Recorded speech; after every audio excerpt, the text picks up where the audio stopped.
What's up? Welcome back. I'm John Stark, MikeMovieGuy.com, your favorite blind film critic, and today I'm here to talk about The Comic Shop.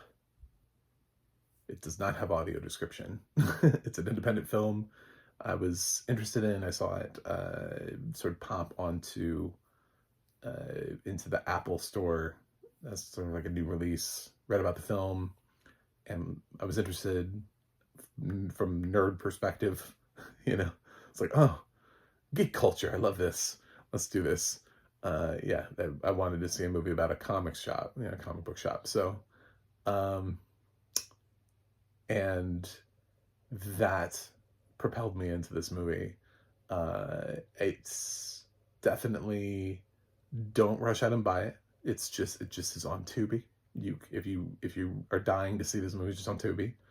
The lack of audio description is interesting because the film is sort of based in art with a high focus on comics and drawing, but it's also dialogue driven.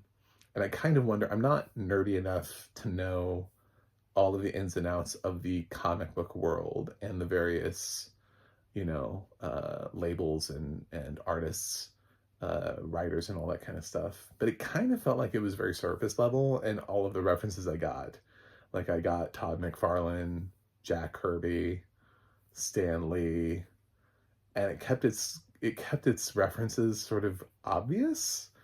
The references to comic book companies, like I had heard of Image before, and then it kind of dives into some of independent comics, but I wonder if those are actually exist or if they're just existing for the purpose of the movie. So it's the kind of thing that, like, when Kevin Smith was making Comic Book Men, that that's kind of what I was expecting. Or the Apple Plus limited series Side Quest, the second episode of that, which took place in a comic book store, which I thought was terrific. I thought that kind of handled the culture a little bit better. This one seems to kind of embrace it. It's trying to tell a little bit more of a human story.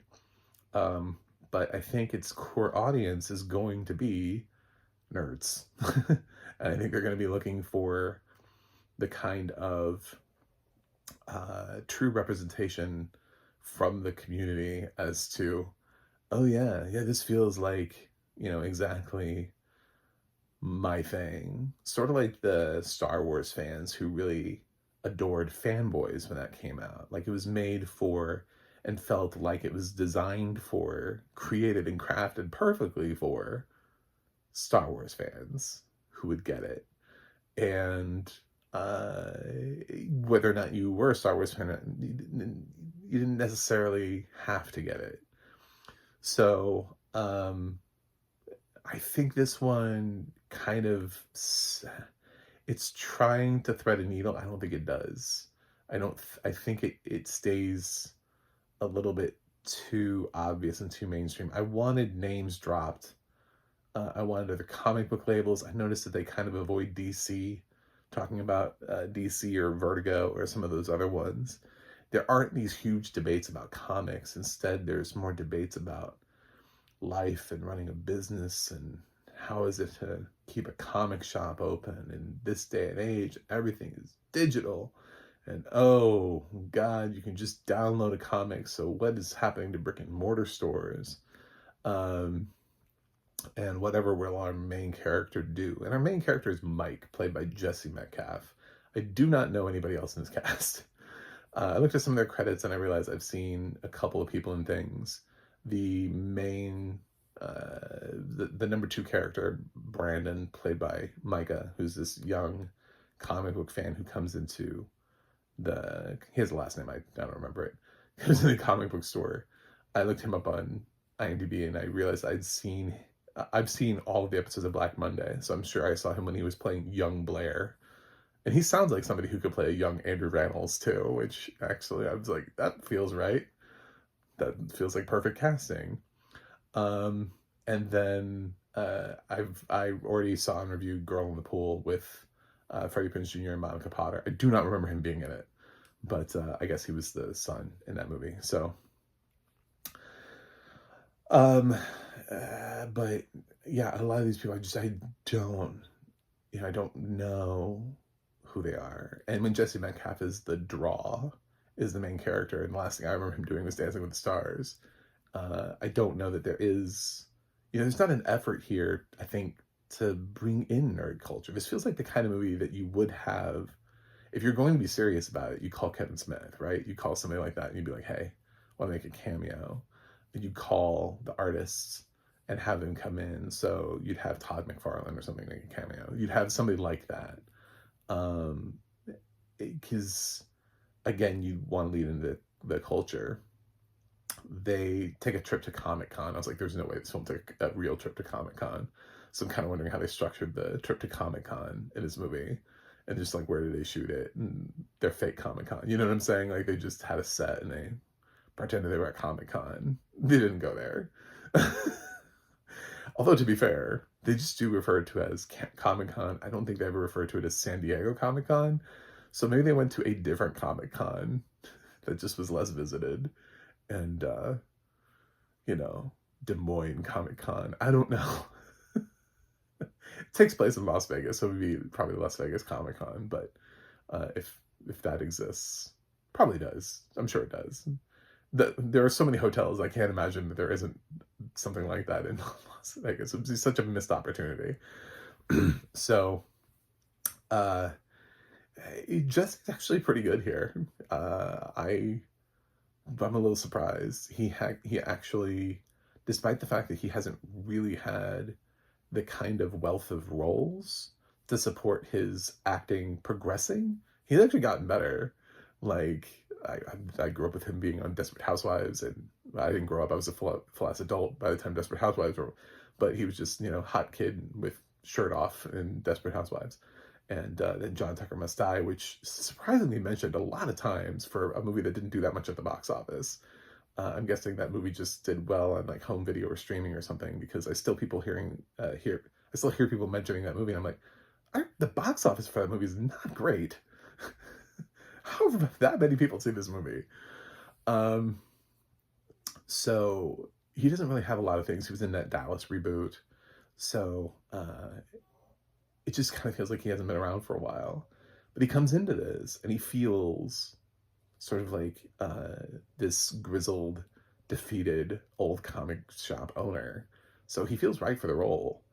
And the acting is pretty solid across the board. I didn't hate anybody. I would have structured the film to be a little bit lean in, you know what I'm saying? Like, lean in on calling yourself the comic shop, like lean in on it and promote yourself and bring in nerds, like get them in there so that they can, they're the people who enjoy things like pull lists. They're the ones who have pull lists,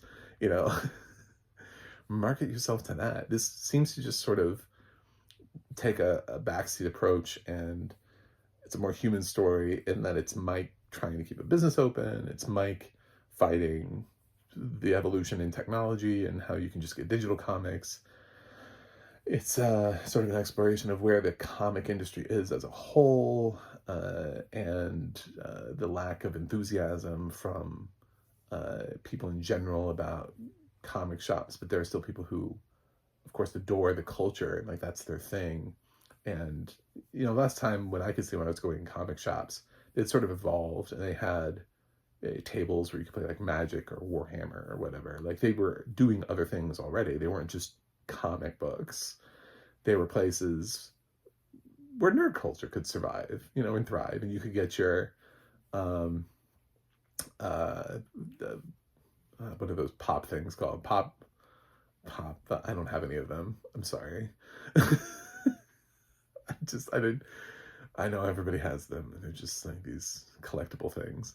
So it's hard for me to think, what I'm talking about. Anyway, they became a place for you to get those, and that was sort of what my comic shops looked like when I would go into them. But they became sort of great places to find lesser known comics, older comics, graphic novels and stuff like that. It's still a valuable place. And it doesn't, it just, I don't know, it comes at it from like the sort of like depressing world perspective of it's hard to keep a business like this open. So it explores instead the fact that Mike is an artist and he draws, and Brandon also wants to be an artist. So Brandon wants Mike to teach him how to draw. So there's that side. There's that sort of like mentor-mentee thing that goes on. And ultimately, maybe Mike's future is not in running a comic shop. Maybe it's in comic book design, being an artist. Maybe that's where this goes. So it's I don't know. it's like the depress. It's like the depressing end to the comic book men. You know, like, well, this is a day of a thing of days past, and they at one point they reference like Blockbuster. They're like, yeah, remember when Blockbuster existed? No, it doesn't anymore. And I was like, I know, it's depressing. It's depressing too to think about how there are films that still have not made, like, still are not available on digital. Like, so, eh, like, they didn't make a transfer, or they didn't even have a DVD copy. Like, we're losing films because there's so many of them that along the way, but we might have still gotten them at a Blockbuster. There might have still been a VHS of that at a Blockbuster. So, yeah, there are a lot of things to think about with regard to this movie. And I thought it was okay. I just, like I said, I wanted it to embrace what it is. I was actually pretty impressed with a lot of it. The weakest part of it is probably the editing. And I feel this a lot with movies that I watch that like wind up on Tubi. The editing is rough. Like, you feel the edits. I'm not supposed to feel the edits. I'm not supposed to feel the rough transition between scenes. They're supposed to feel somewhat seamless. I'm supposed to sort of like move from scene to scene with sort of like, you know, like the feeling that I might have never moved, especially with no audio description. I don't actually know that we've changed scenes. But when the audio and the sound design is when the editing is so rough, you can actually sort of hear the cut. It's it's sort of noticeable. Like, there's an actual like change in volume. There's like this little blip, like we changed a reel in a movie theater almost. Or we came back from commercial break. I don't know how else to say it. It's just like it's it's very weird. And I um that's probably its weakest thing, yeah, are those little moments of transition. I thought it was okay. I was actually pretty impressed with Jesse Metcalf, which I didn't think I would be saying. I didn't think I'd be like, well, Jesse Metcalf gave a good performance this year. Was not on my bingo card. So of the things you could probably watch on Tubi, this is probably one of the better ones. Absolutely, this is probably one of the better ones. Even as I write this, it still has like a 5 point something, which is, I mean, that's great for Tubi. Especially when you click on if you go down to IMDb and you go down to if you like this, maybe you'll like these. It's like higher rated than every other film that's recommended. Everything else is like a 2 point, 3 point something. Maybe like a couple of 4s. So it was like higher rated than everything that, well, if you like this, maybe you'll like these. And I was like, maybe a couple more people could watch The Comic Shop and we could keep it at least floating in the 5s before it drips down. Because it doesn't need to be, I know there's sort of a stigma, like being a Tubi film. It just has everything to do with distributor. It just means that they didn't get picked up by a distributor, but there's nothing about this film that couldn't have had it distributed by Magnolia or Oscilloscope or some other indie distributor. Like, it's maybe the editing, maybe they just felt the editing too, and they were like, I don't know, man, that editing is just. But otherwise, there really isn't anything about this where it's just like, you know, kill it with fire, run it over with a bus. It's perfectly fine. It was watchable. So, I wish it had audio description so I could officially grade this film. But I lean positive on this. But my official grade would be unwatchable due to lack of audio description. There are just a lot of things that you're going to miss. Let's run them down. Because you're like, oh, it sounds like you followed the film a lot. Well, I never knew where anybody was officially. Like, I had to just kind of pick up vibes. I mean, granted, the title of the film is The Comic Shop, so I often just defaulted to The Comic Shop. It does benefit from that. I have no idea what anybody looks like in this movie. Um, when we transition from scene to scene, luckily the editing is choppy. I mean, but there could also be transitions I'm missing where they actually nailed the editing.